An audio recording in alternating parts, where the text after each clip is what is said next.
Assalamualaikum warahmatullahi wabarakatuh.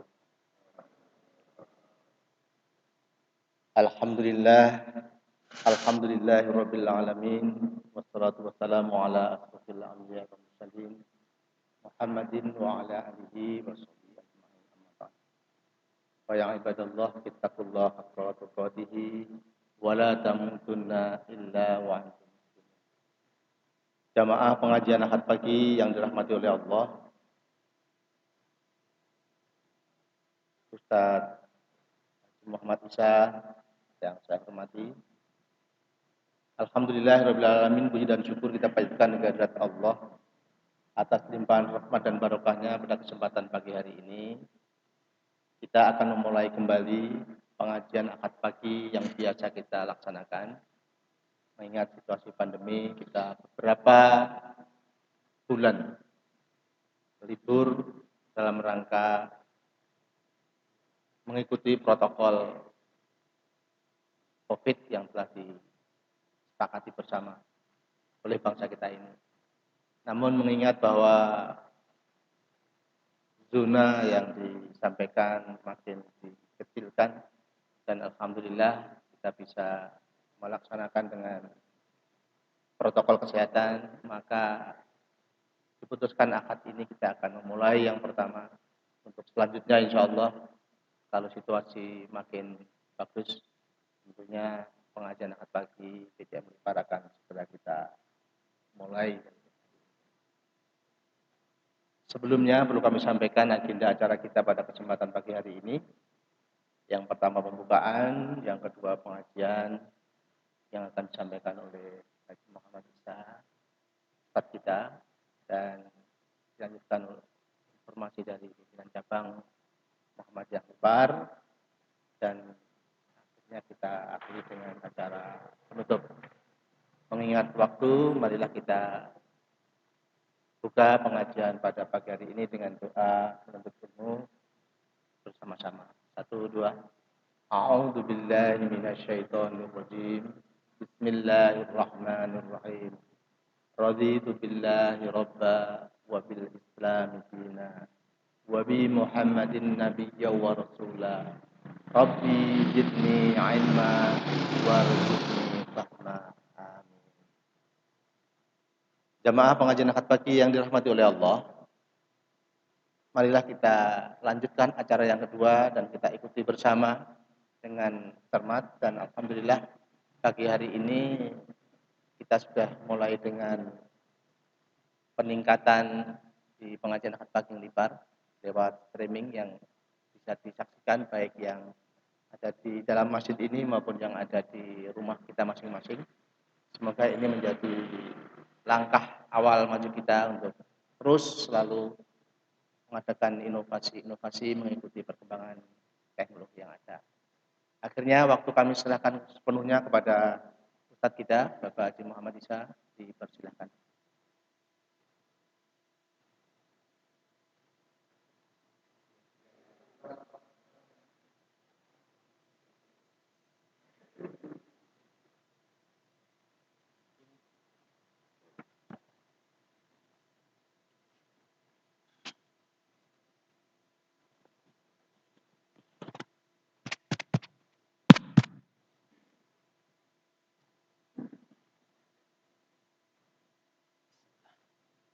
Assalamualaikum warahmatullahi wabarakatuh.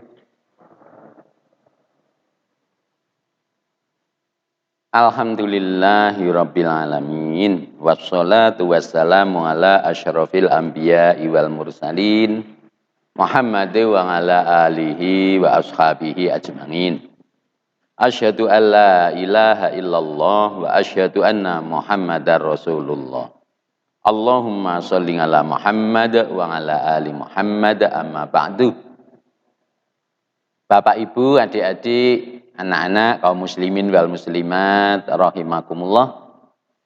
Yang pertama kali marilah kita panjatkan puji syukur kehadirat Allah Subhanahu wa taala yang telah melimpahkan rahmat dan hidayahnya kepada kita sekalian hingga pada pagi hari ini kita bisa berkumpul di Masjid Al Khair Al Islami Kompleks Pondok Pesantren Darul Khair dalam keadaan selamat, sejahtera, sehat jasmani rohani.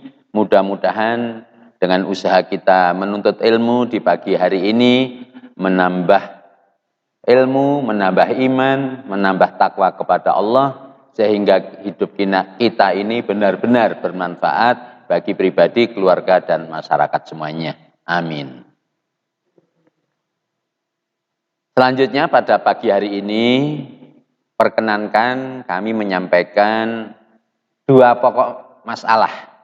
Yang pertama berkaitan dengan masalah makanan, yang kedua nanti berkaitan dengan ibadah di bulan Rajab. Sebab ini masuk bulan Rajab, sementara di antara kita mungkin ada yang masih ragu-ragu apakah ibadah khusus di bulan Rajab itu ada tuntunannya apa tidak. Saya mulai dari yang pertama, yaitu yang berkaitan dengan masalah makanan. Ini saya ambil dari buku tanya jawab yang disusun Majelis Tarjih Pusat supaya memberikan pencerahan kepada kita sekalian masalah sehari-hari yang berkaitan pada saat ini yang kita bahas masalah makanan. Yang pertama, pertanyaannya, kami sering mendapatkan undangan makan di rumah tetangga, makan di warung, atau menerima kiriman makanan dari tetangga. Di dalam makanan-makanan tersebut ada daging, yang kami tidak tahu apakah ketika menyembelih sesuai dengan ajaran Islam atau tidak. Pertanyaan kami adalah, bagaimana cara mengatasinya? Bolehkah kami memakannya atau harus kita tinggalkan? Mohon penjelasan dan dalilnya. Kaum muslimin rahimakumullah, menika cetha jelas sangat yang ditanyakan berkaitan dengan makanan. Kula panjenengan sedaya niku biasa dikirimi makanan dari teman, handetolan, tetangga. Dan di antara makanan niku wau ada yang berupa daging. Daging ayam umpaminipun. Iki halal apa haram ya? Kayak tanggoku kae maca bismillah apa ora ya? Misalnya. Nah, di sini ada pertanyaan sudah diwakili oleh saudara kita bernama Abdullah Mandiraja. Penanya mboten diberikan alamatnya.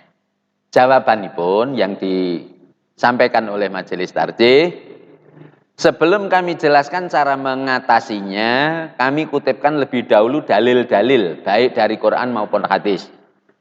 Supaya kita jelas seperti hal itu masuk halal atau haram, ada beberapa dalil dari Quran dan hadis yang berkaitan tentang makanan atau sembelian khususnya. Yang pertama, Allah berfirman dalam Al-Quran surat Al-Baqarah ayat 173. Kami bacakan, A'udzubillahi minasyaitonirrajim, Bismillahirrahmanirrahim. Innama harrama 'alaikumul maitata waddama walahmal khinziri wa ma uhilla bihi li ghairillah faman idhurra ghaira bagin wala 'adin fala itsma 'alaihi innallaha ghafurur rahim. Yang artinya sesungguhnya Allah hanya mengharamkan bagi kamu bangkai, darah, daging babi, dan binatang yang ketika disembelih disebut nama selain Allah. Tetapi barang siapa dalam keadaan terpaksa untuk memakan daging tersebut sedang dia tidak menginginkannya dan tidak pula melampaui batas, maka tidak ada dosa baginya. Sesungguhnya Allah Maha Pengampun lagi Maha Penyayang.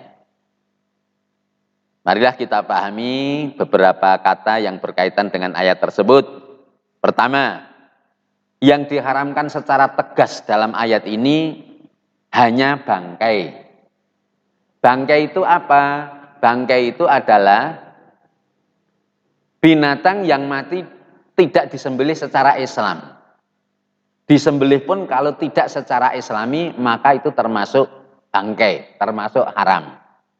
Misalnya ayam, tidak sembelih, gur diuntir gulune, mati. Itu masuk kategori haram. Atau bisa disamakan dengan bangkai. Karena matinya tidak disembelih. Jadi yang mati tidak disembelih itu bisa karena dipukul, bisa karena dibelebeke, karena orang menyembelih anjing konon. Itu caranya tidak disembelih, tapi dibelebeke ning Bengawan ning Solo itu. Jadi diadai karung, dilebokke Bengawan. Nek wis ora perempul-perempul berarti wis mati. Wis dasar zatnya itu daging anjing itu haram, lembelih dengan cara yang tidak islami. Islami pun ya tetap haram nek anjing.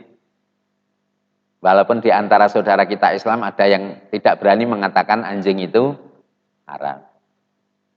Muhammadiyah, NU mengatakan haram. Yang lain ada yang tidak mengatakan haram walaupun juga tidak mengatakan halal. Yang kedua, darah. Yang dimaksud darah adalah darah yang mengalir. Darah yang tidak mengalir halal. Apa itu darah tidak mengalir? Ya darah yang melekat. Setelah kita menyembelih ayam, kadang-kadang darah ada sing kelet ning gulu-gulu, ada di urat-urat nadinya si ayam misalnya, sehingga ada merah-merah itu tidak haram. Darah yang haram itu yang mengalir. Daman masfuhan, darah yang mengalir. Belah pitik ser cur, lah yang cur itu loh yang haram. Nek tidak mengalir halal. Ning nek wong ora seneng karo ajaran Islam, didih, tahu didih tidak? Didih itu saren. Darah yang digodhog dinjendelke kayak digodhog. Dibelah wedhus diadai mangkok, engko gak didang misalnya. Lah iki ora mengalir kok. Itu mensiasati arep ngapusi Allah. Yukhadi'un Allah, mereka hendak menipu Allah. Padahal mereka itu menipu diri sendiri. Itulah orang-orang munafik. Jadi kita tidak bisa mengatakan darah saren didih itu tidak mengalir, ini halal. Itu siasatnya orang-orang munafik. Yang ketiga, daging babi. Yang dimaksud daging babi adalah seluruh anggota badan babi. Dagingnya haram, kulitnya haram, matanya, otaknya, kakinya, tulangnya, semua yang ada pada badan babi haram. Sebab dalam Islam itu kadang-kadang Nabi atau Allah dalam Al-Quran atau Nabi dalam sebuah hadis itu mengatakan menunjuk sebagian, tetapi yang dimaksud adalah seluruhnya. Contohnya ini, diharamkan daging babi. Maksudnya ya hati babi, otak babi, kulit babi, balung babi, semuanya haram. Kenapa kok yang disebut daging? Karena yang lazim orang makan itu dagingnya, walaupun ada yang suka makan yang lain, kulitnya, otaknya, tapi yang disebut cukup yang maksimal, yang paling banyak, yaitu daging. Yang berikutnya, bangkai, darah, daging babi, dan binatang yang ketika disembelih disebut nama selain Allah. Ketika menyembelih, menyebut nama selain Allah. Misalnya, demi Nyi Roro Kidul, demi Buta Ijo, demi sing bau reksa gunung iki, misalnya itu menyebut demi dewa titik-titik, demi Dewi Kwan Ing, haram menyebut nama selain Allah. Di sini dulu pernah dibicarakan waktu saya masih mahasiswa, tanya jawab antara dosen dan mahasiswa, kalau diam bagaimana? Kalau diam itu tidak termasuk menyebut, ini kok ya orang menyebut basmalah. Maka ya intinya kesimpulannya tidak haram, tapi itu harus dihindari. Tapi kita lebih hati-hati, setiap kita menyembelih seakan-akan mewajibkan diri harus membaca Bismillahirrahmanirrahim. Jadi menyebut nama selain Allah. Berikutnya, tetapi barang siapa terpaksa boleh memakannya selama dia tidak menginginkannya dan tidak berlebihan. Kalau terpaksa demi menjaga keselamatan jiwanya, maka dia boleh makan. Terpaksa itu misalnya kita di tengah hutan, keblasuk, ra iso metu ngendi ki lor kidul ora ngerti, bingung. Sangune entek, bekalnya habis. Berburu enengin ndelalah babi, apa-apa ra eneng sepi. Maka kita boleh menyembelih babi itu, makan dagingnya, tetapi secara patut. Sebagaimana biasanya, misalnya kalau kita lauk dagingnya ya sakmene iki kaya nek tuku rendang kae. Sego rendang 10.000. Ya makannya sekian ini orang mumpung halal babi tak entekke sampil siji misalnya. Itu berarti berlebihan, itu menjadi haram. Dan tidak menginginkan itu tegese hati memang tidak ada kepengin, tidak jane. Tidak, wah ya asik iki enek babi berarti kepengin iki. Aku jadi ya kepengin tenan gitu, yen rong tau mangan iwak babi pupung iki darurat. Oh berarti kue wis kepengin. Itu sudah menjadi haram. Jadi kita harus piye nek aku nek ramangan ya keluwen iso mati ning kene ora eneng apa-apa, enenge gur babi. Itu misalnya. Walaupun itu kemungkinan sangat kecil, tapi Allah memberikan jalan keluar supaya memang kita itu tidak ada jalan buntu. Dalam Islam itu tidak ada jalan buntu. Sejelek apapun ada pintu keluar, tapi hati-hati, sebaik apapun juga penuh rintangan. Jadi kita dalam Islam memang harus selalu hati-hati, apakah kita orang termasuk yang soleh, apalagi yang tidak soleh. Dan tidak melampaui batas, sudah tadi ya, sudah ojo mumpung, aji mumpung halal tak mangan oke tidak boleh. Sesungguhnya Allah Maha Pengampun lagi Maha Penyayang. Jadi walaupun itu ada dosanya, tapi ditanggung oleh Allah, diampuni. Kowe donge mangan iki dosa, ning sarene kowe terpaksa tak ampura. Jadi boleh karena terpaksa. Sesungguhnya ayat yang seperti itu banyak sekali terdapat dalam Al-Quran, diantaranya An-Nahl ayat 115, Al-Ma'idah 87, Al-A'raf ayat 3, 5, dan 87, Al-An'am ayat 145 dan seterusnya. Tetapi yang disampaikan di sini hanya satu, Al-Baqarah 173. Yang kedua, dalam hadis ditegaskan ngan Abi Hurairah, dari Abi Hurairah, nganin Nabi sallallahu alaihi wasallam, dari Nabi sallallahu alaihi wasallam qala ngendika, kullu dzinabin, semua binatang yang mempunyai taring. Di sini diartikan semua binatang buas yang mempunyai taring. Saya ulangi, kullu dzinabin, semua yang bertaring, minas siba, dari binatang buas, fa'akluhu haramun, maka memakannya haram. Semua binatang buas yang mempunyai taring, haram kita memakannya. Apa itu binatang buas? Binatang buas itu binatang karnivora atau pemakan daging. Seperti ya ada kucing, ada singa, harimau dan sejenisnya. Ya sing ini mangan pitik, mangan kewan kan, mangan tikus, mangan ulam, mangan. Ya. Ini yang bertaring. Nek panganane kewan ning ora bertaring ya halal nanti, ya nanti disebut nanti. Ya gampangannya burung bangau itu pemakan pader, pemakan percil, ini dia tidak bertaring, maka tidak termasuk, dan dia bukan binatang buas. Jadi ini binatang buas yang bertaring semuanya haram.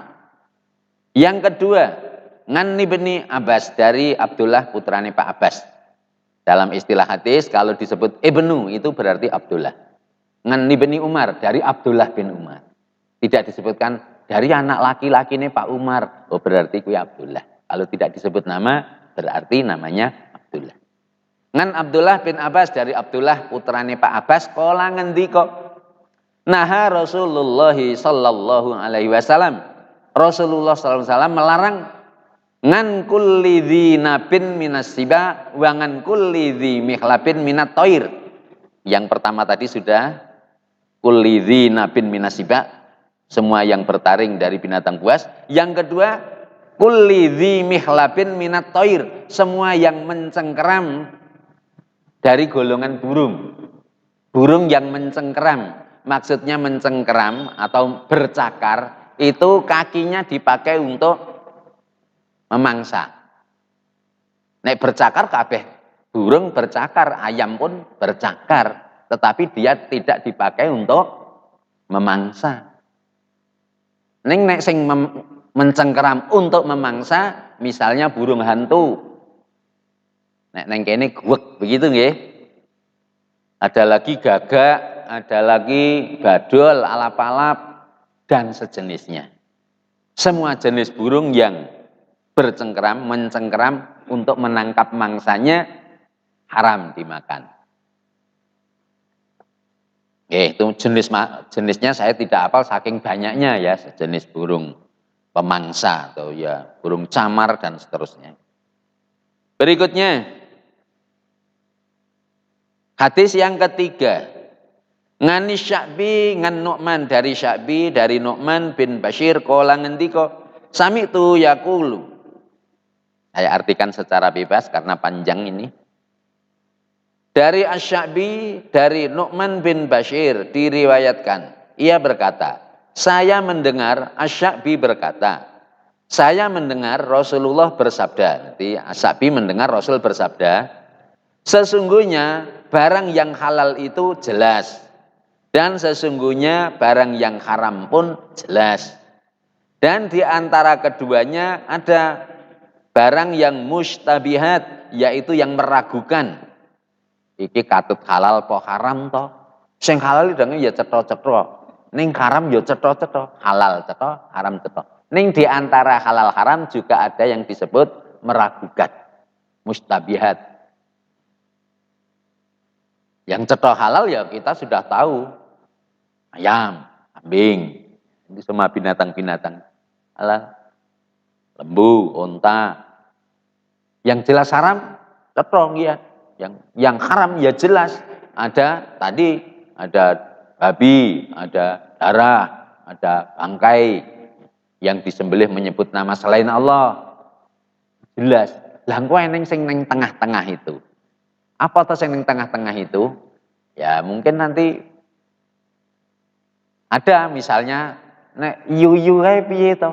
Ya, yuyu kepiting itu termasuk halal. Ada yang meragukan, biawak ada yang meragukan itu halal. Biawak itu kaya kadal gede. Jadi pemakan apa aku ya tidak tahu itu.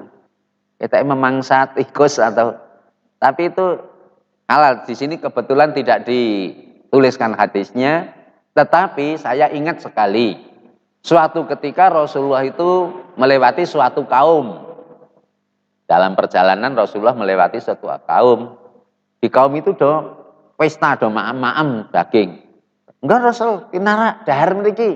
Oh ya, terima kasih. Rasul menghampiri, duduk. Do Rasul, ini daging biawak. Enak monggo dikedapi. Oh, biawak to? Nggih, aku ora wae. Ning daerahku ora tau eneng wong mangan kaya ngono kuwi. Jadi Nabi tidak mau. Alasannya, iki ning kaumku ora tau kaya ngono kuwi. Nih monggo silahkan. Nabi pergi. Artinya sesuatu yang Nabi tidak suka berarti itu bukan haram. Sebab Nabi membiarkan itu berarti boleh dimakan. Memang suatu ketika Nabi itu menghindarkan sesuatu tetapi kita diizinkan. Artinya kita tidak disuruh menghindar. Contohnya itu tadi daging biawak.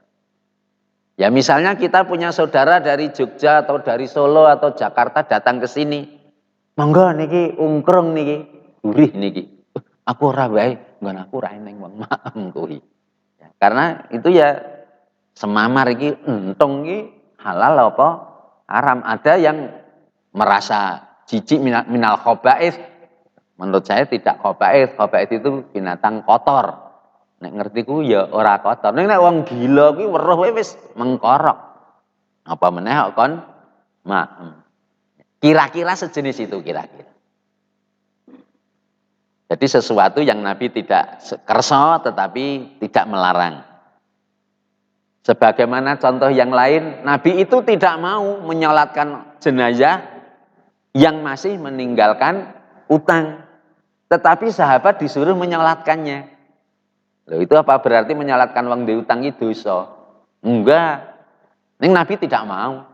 Wong meninggal, dulu pernah ada seorang pada zaman Nabi, seorang sahabat meninggal dunia. Mau nyolatkan, Umar ngendika, "Aduh Rasul, niki utangnya teh." "Hah? Cik ndi akeh utang?" "Nggih." "Ya kono do salatno aku tak ora." Nabi tidak mau menyolatkan orang mati masih punya utang. Seandainya saiki gerakan tidak nyolatkan orang mati sing diutang, angel wong ra diutang iki.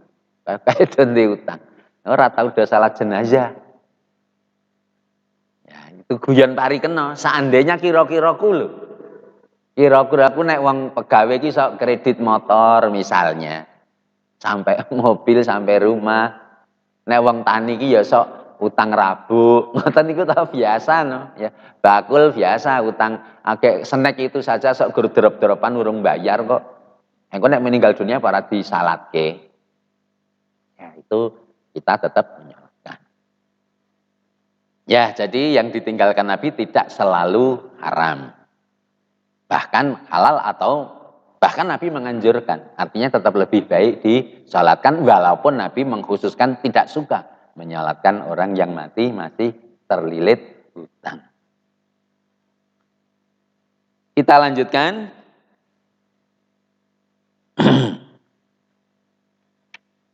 Sebagian besar manusia tidak dapat mengetahuinya, yang ragu-ragu itu api-epiye. Maka barang siapa menjaga diri dari yang meragukan, berarti ia telah membersihkan agama dan kehormatannya.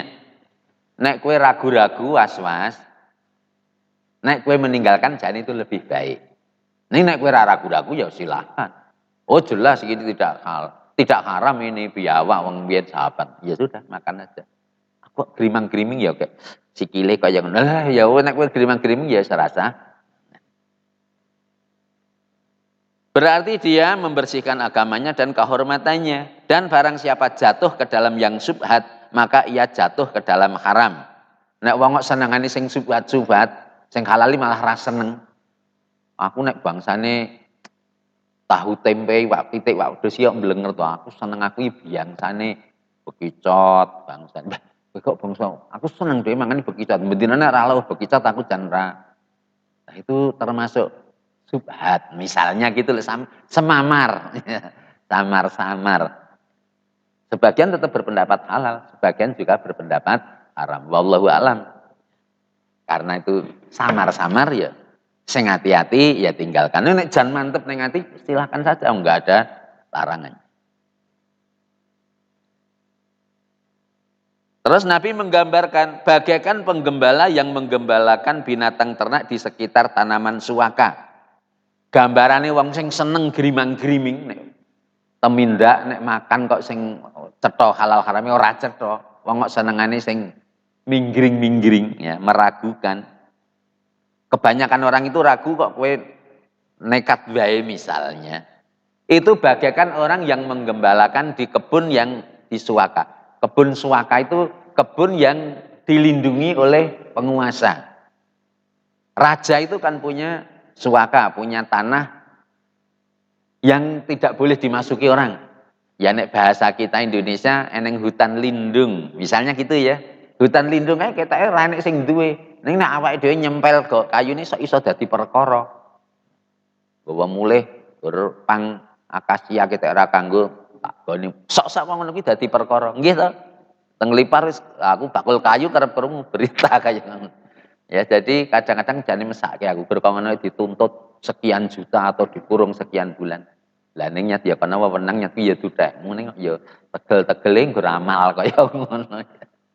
Ya bahasa kita seperti itu. Ning memang penguasa itu sangat tidak suka nek milik pemerintah seperti hutan apa kono akasia apa hutan kayu putih ini nek diganggu mesu. Sebagaimana Allah menggambarkannya ini. Nah, Rasul menggambarkannya Allah itu punya suaka. Suakanya Allah itu apa? Ya yang diharamkannya itu. Kowe iki ragu-ragu kowe kaya angon wedhus ning daerah cedhak kebone raja. Kowe engko nek nganti wedhusmu mlebu rono, kowe engko iso keneng perkara lho, keneng pasal. Kowe ngerusak kebone pemerintah lah. Nek kowe senengane mangan sing griming-griming ya Allah ra seneng lho. Kowe engko suwe-suwe ora gur seneng bekicot. Kowe engko mesti kepengin ngrasake piye to nek babi iki, piye to nek celeng iki dan seterusnya. Maka jangan suka-suka yang di samar-samar itu. Kita lanjutakan ayat wau, hadis wau ning jane niki nerangke ayat hadis ini. Bagaikan penggembala yang menggembalakan binatang ternak di sekitar tanaman suaka, maka tentu saja binatang tersebut nyaris memakannya. Ketahuilah bahwa setiap raja mempunyai barang suaka, dan sesungguhnya barang suaka Allah adalah barang-barang yang diharamkannya. Ketahuilah bahwa di dalam jasad terdapat mudghah. Nah, ini sudah di lain bab yang masih ada hubungannya juga. Dalam badan itu ada segumpal daging, sepotong daging. Mudghah itu kalau dalam bahasa Arab mungkin diartikan darah, tapi kadang diartikan daging. Memang mudghah itu hati, itu kadang-kadang dimasukkan darah, tapi suatu ketika juga disebut daging. Ning sing bener ati iki apa? Ya boleh disebut mudghah atau disebut darah. Maka Nabi menghalalkan 2 darah dan menghalalkan 2 bangkai. Niki nek santri mesti hafal. 2 darah yaitu hati dan limpa. Hati dan limpa itu termasuk darah. Hati iki ya ati kae, ati pitik, ati wedhus kae, itu termasuk darah yang dihalalkan. Dan limpa iki nek sapi ya kebuk nggih. Kebuk biasanya paru sing do dienggo gawe ceriping gurih pahit itu. Mahal itu. Itu paru. Nek pitik mungkin maras, mungkin itu. Ngoten nggih. Ini ya kira-kira aku kuwi ilmu yang tahu ilmu biologi. Yang dimaksud limpa itu nek pitik ada ndak, nek wedhus sapi cetha itu kebuk. Dan dihalalkan 2 bangkai. Nek santri kelingan ora apa ini? Ikan dan belalang. Dihalalkan 2 bangkai. Ikan dan belalang. Jadi ikan itu tidak dibeleh halal. Nemu grameh wis kemambang, wangane wingi wae ra eneng lho kok iki kemambang akeh wae iki mau. Halal. Lagi urung dibeleh no kok. Ra apa-apa ra dibeleh. Jaring iwak entuk diwadahi kepis ngono wae karena enek wong beleh wong jala kae. Wadahi kepis ngono wae. Kok mulih teko kali ya wis mati, ra apa-apa. Memang tidak ada perintah menyembelihkan. Kemudian belalang. Belalang itu kalau adik-adik suka belalang, suka membeli belalang neng Semanu itu, yang di sana ada belalang sepanjang musim. Itu halal, walaupun tidak disembelih, gur direnteng lah itu. Gur direnteng. Ya itu halal bangkainya. Berarti kesimpulannya memang ikan dan belalang tidak perlu disembelih, halal bangkainya. Yang dimaksud ikan ya tidak hanya ikan yang di laut, tapi juga ikan yang di darat. Di darat itu artinya ikan neng air tawar. Jadi di sana ya lele, ya gerame, ya neng laut itu semua. Bahkan Nabi ditanya tentang laut, bagaimana duh Rasul? Laut itu suci airnya, halal bangkainya. Padahal kaidah usul fikih, kaidah pokok tentang hukum menggunakan air yang tidak boleh dipakai berwudu yaitu apabila sudah berubah rasa, warna atau bau. Tetapi untuk laut tidak berlaku itu, karena laut itu rasanya ya wis owah jadi asin, warnanya ya ora jernih, wis menjadi hijau atau biru. Apalagi baunya ya wis mambu amis. Tetapi boleh dipakai bersuci. Dan halal bangkainya. Jadi semua binatang laut yang mati itu boleh dimakan. Berikutnya yang keempat, hadis. Ngan Aisyah dari Aisyah ummil mukminin anna qauman qalu ya Rasulullah sallallahu alaihi wasallam. Duh Rasulullah sallallahu alaihi wasallam, inna qauman, sesungguhnya ada suatu kaum yaktu nabilahmin, mereka membawakan kami atau memberikan kepada kami sepotong daging. Lana dari kami tidak mengetahui dzikirasmullah, apakah dia menyebut nama Allah, amla qala sammu, atau mereka tidak mengucapkan bismillah. Terus Nabi ngendika qala sammu antum wakulu, maka makanlah dan ucapkanlah basmalah. Jadi niki ngeten, Duh Rasul niki eneng wong suatu kaum nggawa iwak tenggen kula niki, kula diteri iwak, kula gek ra ngerti niki wau saking katungan. Gek iki mau bismillah apa ora ling beleh mau ya. Pripun Duh Rasul? Ucapkan bismillah, makanlah. Tegesnya binatang itu, daging itu jelas binatang halal, misalnya daging ayam, tanda-tandanya ketara sewiwine ngono kae, sikile ngono kae, dada mentoke ngono kae. Iki genah iwak pitik iki. Nah niki mau sing beleh mau bismillah ora ya. Nabi ngendika, ucapkan basmalah, makanlah. Artinya ini berkembangnya diteri atau kita membeli ning pasar kono, lor kono. Kayak bismillah apa ora kan kita ndak tahu. Ya sudah, kita nanti nek wis mateng ya kayak dimakan dengan diawali dengan basmalah. Sebabnya nek diurutke ditekoni engko sok dadi perkara malah. Tumbas, ayam sekilo pinten nggih? 3 dosa gangsal. Nggih nyuwun sekilo. Ning kula tak nyuwun pirsa niku sing beleh sinten? Bojo kula. Bojo jenengan Islam mboten? Wah Islam. Bismillah mboten. Wong nek ngono kuwi sesuai nesu engko bakule. Kayak niku wau bismillah mboten. Jenengan ajeng tuku napa mboten? Nesu kira-kira bakul. Nek didedes kira-kira niku. Nek wong hati-hati ya mungkin begitu, bahkan tidak berani mengatakan halal karena tidak jelas. Kula pun nate jagongan karo kanca, kok Pak Isa wani to tuku iwak pitik ning pasar. Lah kenapa? Kan itu tidak jelas bismillah apa tidak. Kalau tidak bismillah kan haram. Loh, kalau kita nggak jelas ya kita jelas daging ayam ya dimulai saja basmalah. Ya nggak bisa Pak. Loh kok nggak bisa? Lah nggak jelas kok. Ngoten niku. Lah kan dalilnya ada. Kalau saya nggak jelas basmalah, tidak jelas halalnya, saya nggak berani. Ngoten niku. Saiki tak tekoni, nek kowe tuku beras ning warung kono wani ora? Lah ngopo ora wani? Lah apa jelas nek kowe iki sing kudu sing nyolong apa sing ngerampok? Apa tak tekoni wonge? Kuwi nek sing ngerampok apa sing nyolong haram lho kuwi. Lah nek kok ngono kuwi ya menyinggung. Lah kuwi padha wae kuwi ya menyinggung kaya ngono kuwi. Tuku gula teh barangnya rasah teh kok niki wau sing kulaan apa sing nyolong nggih ya genah ngamuk bakule nggih. Jadi ya kita tidak usah mencari-cari sesuatu yang mempersulit diri. Sebab segala sesuatu nek digoleki pastine ora iso, pasti memang dunia ini penuh kenaifan, tidak ada yang pasti. Tidak, kepastiannya itu tidak pasti gitu loh. Kecuali keterangan dari Quran walaupun akal tidak bisa menerima, nenek Quran menjelaskan itu haram, ya kita tidak usah mencari baiknya. Kalau memang dilarang, tinggalkan. Ngapa ta iwak babi haram? Kamu kok proteinnya tinggi, regane murah, rasanya enak. Quran melarang, titik. Nah, ngoten niku. Jadi jangan mencari-cari alasan untuk melanggar larangan Allah. Oh, niku tentang makanan. Waktunya masih sedikit.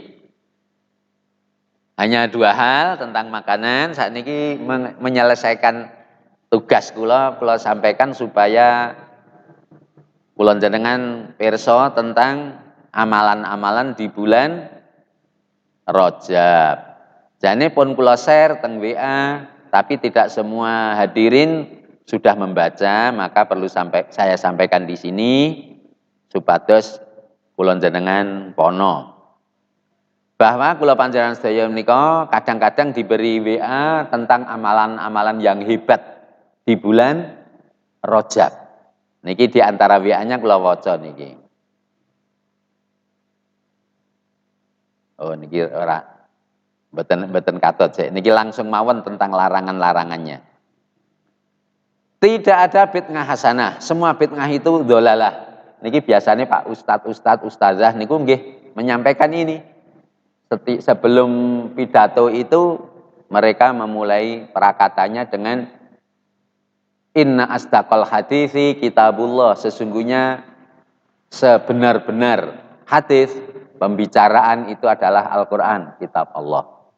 Wa khairul hadiyyi hadiyu Muhammad, dan sebaik-baik petunjuk itu petunjuk Nabi Muhammad.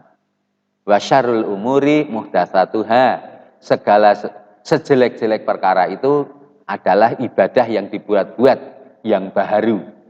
Baru yang dulu Nabi tidak mengajarkannya, sekarang mengajarkan. Tuh.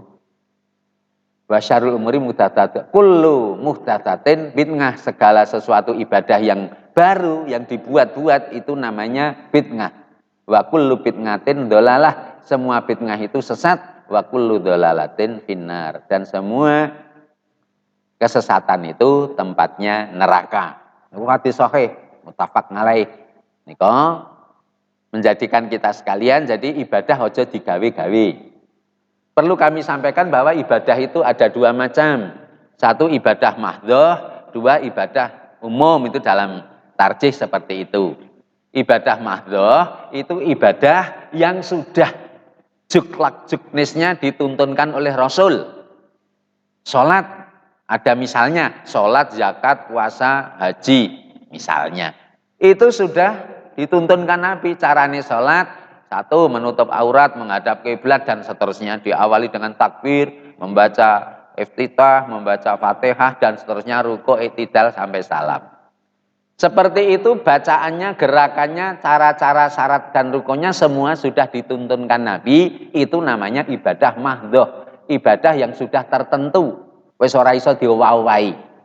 Ra oleh salat saiki aku bosen nih marep ngulon terus kecilik, saiki mbok ganti marep ngalor, tidak boleh.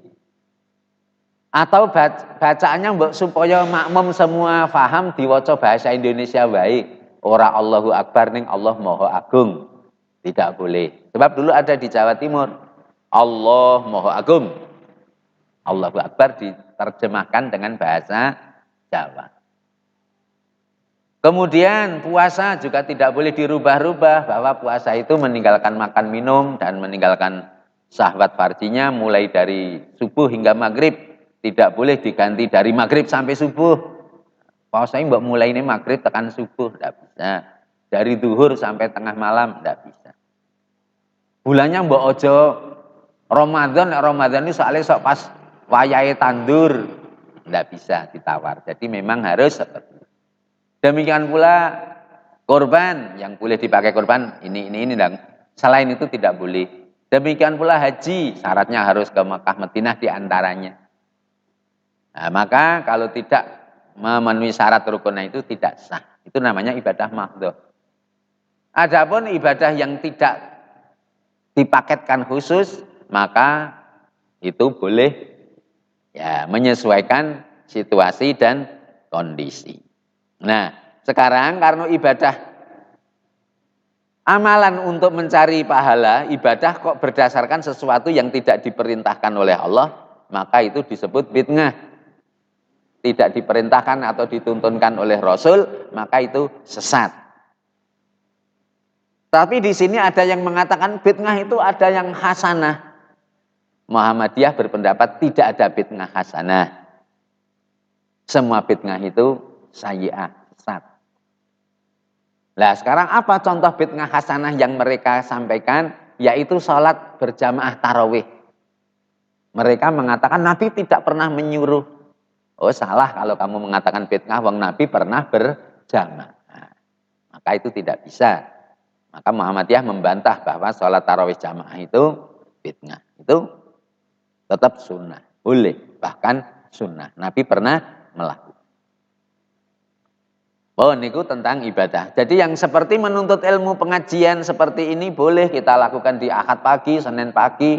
Kenapa kita milih Ahad pagi? Karena mayoritas hadirin itu atau sebagian besar hadirin itu liburnya longgarnya di hari Ahad. Maka PCM memilih hari Ahad, Ahad pagi.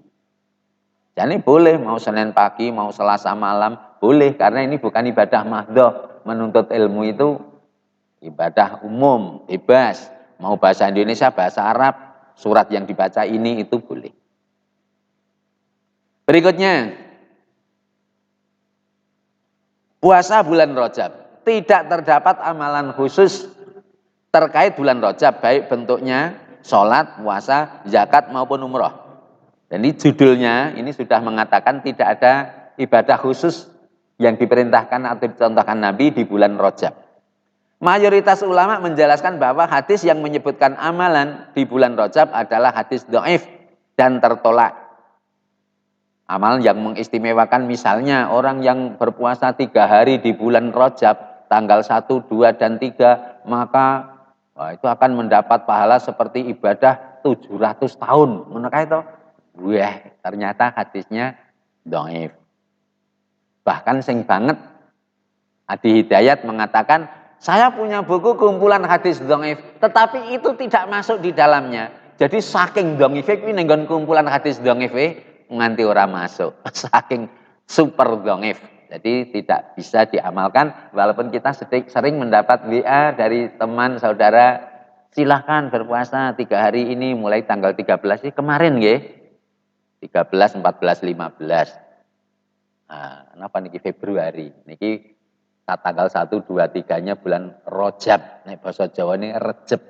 Itu tidak ada dawuh. Maka nuwun sewu Bapak Ibu ora sah poso. Lah kula pun kebacut, ya nek ora ngerti kok kayak buka ngono wae. Soalnya itu tidak ada dawuh.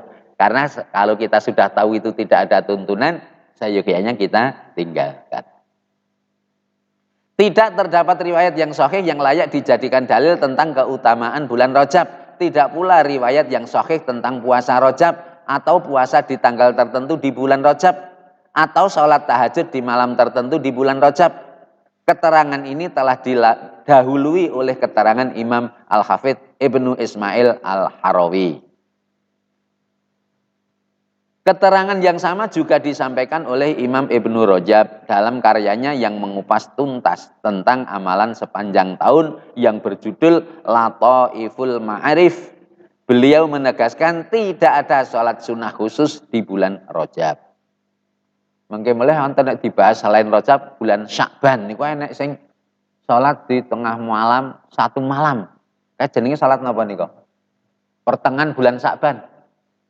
Nisfu Sya'ban ngoten nggih. Nggih, itu juga tidak ada ning niki sing tak sebut ora Sya'ban niki Rajab, tidak ada. Berikutnya tidak ada satupun hadis sahih dari Nabi Sallallahu Alaihi Wasallam tentang keutamaan puasa bulan Rajab secara khusus. Hanya terdapat riwayat dari Abu Kilabah bahwa beliau mengatakan di surga terdapat istana untuk orang yang rajin berpuasa di bulan Rajab. Namun riwayat ini bukan hadis. Itu Imam Baihaqi mengomentari keterangan Abu Kilabah. Jadi niki Imam Al Baihaqi mengomentari sesuk neng kono kuwi ning swarga eneng istana, yaitu orang yang melakukan ibadah di bulan Rajab. Tapi jane tidak hanya Rajab. Nabi menyuruh itu ya bulan haram, ada 4. Rajab atau bulan Dzulqa'dah, Dzulhijjah, Muharram, Rajab. Dzulqa'dah iki nek Jawa Dzulqa'dah. Dzulhijjah iki nek cara Jawa napa? Besar. Muharram ki sura nggih, sura. Tak eling-eling mau sapar bae sura nggih. Sura. Terus Rajab ki Recep. Itu memang bulan yang diharamkan, yang dimuliakan oleh Allah. Larangannya bulan-bulan itu melakukan peperangan. Dilarang berperang di 4 bulan itu. Karena wong Mekah dulu ki sangat suka berperang. Mulane Nabi mayoritas dikake kono karena sana itu hobi perang. Ra cocok perangi ngono kuwi ya. Ya jadi akhirnya ya Allah menyempurnakan agama diawali dari daerah yang diantaranya yang suka perang. Yeah. Keterangan Ibnu Rajab yang menganjurkan adanya puasa di bulan haram ditunjukkan dalam hadis dari Mujibah Al-Bahiliyah dari bapaknya atau pamannya Al-Bahili. Sahabat Al-Bahili ini mendatangi Nabi Sallallahu Alaihi Wasallam setelah bertemu dan mengatakan masuk Islam. Beliau kemudian pulang kampung. 1 tahun kemudian dia datang menemui Rasul. Ya Rasul, apakah Anda masih mengenal saya? Tanya beliau. Maka dia menjawab, lah siapa Anda? Jawab Nabi, saya Al-Bahili yang dulu pernah datang menemui Rasul setahun yang lalu. Para sahabat berkata, apa yang terjadi dengan Anda? Dulu kamu berbadan segar, wembian lemu, kok saya cekeng meni ngopo? Saya tidak pernah makan kecuali makan di malam hari sejak saya berpisah dengan Anda ya Rasul. Jadi niki wau Al-Bahili kula niku mangane go nek bengi kok dadine kula nggih kuru ngene iki nawan kula iki poso terus. Terus Nabi bersabda, menyadari semangatnya di orang itu berpuasa, Nabi bersabda, lima ngadzabata nafsaka, kenapa engkau menyiksa dirimu? Sum syahrus sabri. Berpuasalah kamu di bulan sabar, yaitu bulan Ramadan. Wa yauma min kulli syahrin, dan satu hari setiap bulannya. Nek kowe seneng poso, ya wis kowe poso Ramadan karo pendak sesasi poso pisan wae. Sedina wae. Dhek jawab, "Lah kula luwih kuat ketimbang niku." Ya wis 2 dina pendak sasi. Oh, kula jek kurang nek semonten. Ya wis 3 dina. Dan seterusnya dan seterusnya. Well, aku luwih kuat. Dalam hadis lain di luar ini ada orang yang seperti itu. Aku luwih kuat. Ya wis kowe poso Daud. Tidak ada yang lebih dari itu. Dan itu jawab Nabi. Jadi puasa paling sempurna itu puasa Daud. Jadi aja diungkulin neh. Nek wis Daud aja ditambah neh yang lain. Nek wis Daud ya wis itu sudah puncaknya puasa, yaitu sehari puasa, sehari tidak puasa. Itu wis puasa paling tinggi. Rasul juga kadang Daud, kadang-kadang Senin Kemis, kadang artinya tidak sepanjang tahun, sepanjang umurnya Daud tidak. Tetapi kadang-kadang puasa Bid, kadang-kadang Senin Kemis, kadang-kadang Daud, bahkan kadang-kadang puasa bersambung, wisol, 2-3 hari buka pisan. Terus sahabat kula tak ya kaya jenengan aja. Nabi ngendika, aja kaya aku. Aku ki poso ngebleng nek cara Jawa, tetapi saya diberi makan minum oleh Allah. Kowe aja nirokke aku. Jadi Nabi ki sak 2 dina buka pisan, sak 3 dina buka pisan. Ya Allah, prihatine Nabi. Ning ora oleh ditiru, maka kita enggak usah meniru. Ning nek wong-wong ra seneng karo Islam ki lek ditiru malah ngungkul-ngungkuli Nabi. Nabi ger 3 dina, akar poso 40 dina. Ora turu, ora mangan, ora ngombe, gandul ning wit utawa nongkrong ning wit. Poso kalong, poso napa mlih nika ngebleng pati geni, dan seterusnya. Itu semua haram. Tidak boleh kita orang Islam melakukan ibadah yang tidak dituntunkan oleh Rasul. Bapak Ibu yang kula hormati, intinya bulan Rajab ini kita beramal biasa saja, sing biasa Senin Kemis nggih monggo, tidak ada keistimewaan apa-apa. Memang ada secara umum istimewa di bulan haram, bulan mulia ini ibadahnya ada kelebihan, tetapi tidak khusus di bulan Rajab.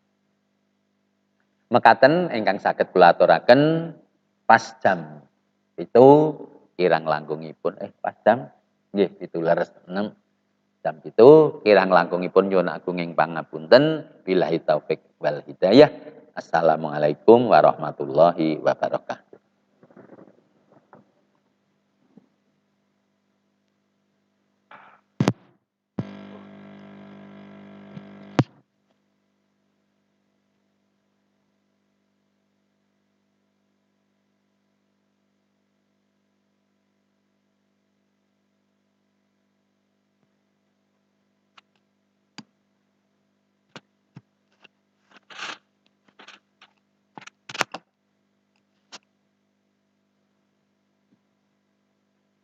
Ucapkan terima kasih kepada Bapak Muhammad Isa yang telah memberikan pengajian pada pagi hari ini. 2 pembahasan yang disampaikan. Yang satu hubungannya dengan makanan, halal haramnya makanan. Yang kedua tentang ibadah di bulan Rajab. Semoga kita lebih paham dan tentunya yang harus kita tinggalkan, yang harus kita lakukan, kita amalkan. Bapak Ibu jamaah pengajian akad pagi yang dirahmati oleh Allah. Akhirnya kita masuk pada informasi cabang. Informasi cabang yang pertama, bahwa Ramadan insya Allah akan bertepatan dengan tanggal 13 April tahun ini. Jadi tanggal 13 April itu sudah masuk 1 Ramadan. Maka tinggal 1 bulan lagi ya. Ini Februari, Maret, April. Jadi tinggal beberapa saat lagi kita akan masuk bulan Ramadan. Berikutnya, Bapak Ibu sekalian, bahwa kegiatan Ahad pagi akan terus kita lakukan dengan streaming. Jadi kalau nanti yang di sini tidak banyak, itu mungkin mengikuti dari rumah. Ini perkembangan yang kita lakukan. Tapi mohon yang sudah biasa hadir tetap hadir. Nah, sehingga lebih nyaman kalau kita langsung berhadapan. Dari rumah juga disilahkan. Selanjutnya ini saja informasi dari cabang, dan perlu kita tingkatkan kembali semangat kita menghadapi bulan Ramadan yang akan datang, situasi pandemi, dan mohon selalu kita jaga kesehatan kita dengan protokol kesehatan, pakai masker dibiasakan begitu kalau kita keluar dari rumah, dan terus berusaha untuk selalu bersih tangan kita dan tidak terlalu berdekatan karena kita berkerumun dengan saudara-saudara kita. Itu cara menjaga kesehatan kita. Demikian, mari kita lanjutkan pengajian Ahad pagi yang akan datang, dan hadiri dan ajak saudara-saudara kita, keluarga kita untuk hadir di pengajian Ahad pagi. Dan mari kita akhiri dengan doa kafaratul majelis. Kalau dari akan subhanakallahumma wa bihamdika asyhadu an la ilaha illa anta astaghfiruka wa atubu ilaik. Banyak salam, mohon maaf. Assalamualaikum warahmatullahi wabarakatuh.